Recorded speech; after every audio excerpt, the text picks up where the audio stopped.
अस्सलाम वालेकुम। On news के साथ मैं हूं किंजा खान। इस्लामाबाद ब्यूरो चीफ मलिक नदीम की रिपोर्ट के मुताबिक निगरान वफाकी वज़ीर इत्तलात और नशरियात मुर्तज़ा सोलंकी ने पाकिस्तान और चीन की आला क़यादत के दरमियान राब्तों की अहमियत पर जोर देते हुए कहा है कि इससे दो तरफ़ा ताल्लुकात को नई बुलंदियों तक ले जाया जाएगा। और मेरी जिंदगी के अनवान से एक सेमिनार से खिताब करते हुए वज़ीर ने चीन पाकिस्तान इक़्तिसादी राहदारी के इनकी जिंदगियों पर मुस्बत असरात पर बात करने के लिए निचली सतह की आवाज़ों को शामिल करने पर अपने इत्मीनान का इजहार किया।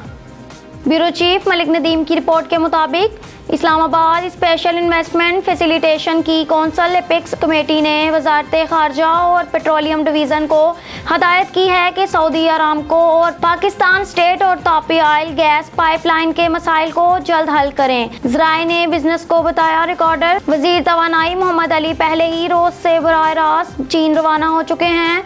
निगरान वजीर आजम के दौरे की पेशगी टीम जो बीजिंग भी पहुँच चुकी है। मकबूजा मगरबी किनारे इलाके में मुजाहिरे शुरू हो गए। गजा के अस्पताल पर इसराइली फ़ज़ाई हमले में सैकड़ों अफराद हलाक। हकाम ब्यूरो चीफ मलिक नदीम की रिपोर्ट के मुताबिक तज्ज़िया गजा के फ़लस्तीनियों के लिए इसराइल की डेडलाइन नाकाम हो गई है। खला की हिदायत इस बात की इलामत हो सकती है कि हमास के हमले के बाद इसराइल अभी तक अपने पाँव पर खड़ा नहीं हुआ है।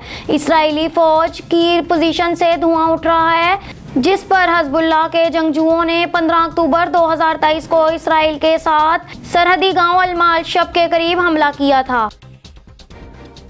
चीफ मलिक नदीम की रिपोर्ट के मुताबिक जिनपिंग और व्लादिमीर पुतिन ने बीजिंग में बेल्ट एंड रोड इनिशिएटिव सरबराही इजलास से खिताब किया। शी ने BRI के लिए अपना नुक्ता नज़र पेश किया जिसे उन्होंने मगरबी क़यादत में तरक्की के मुतबादिल के तौर पर पेश किया है।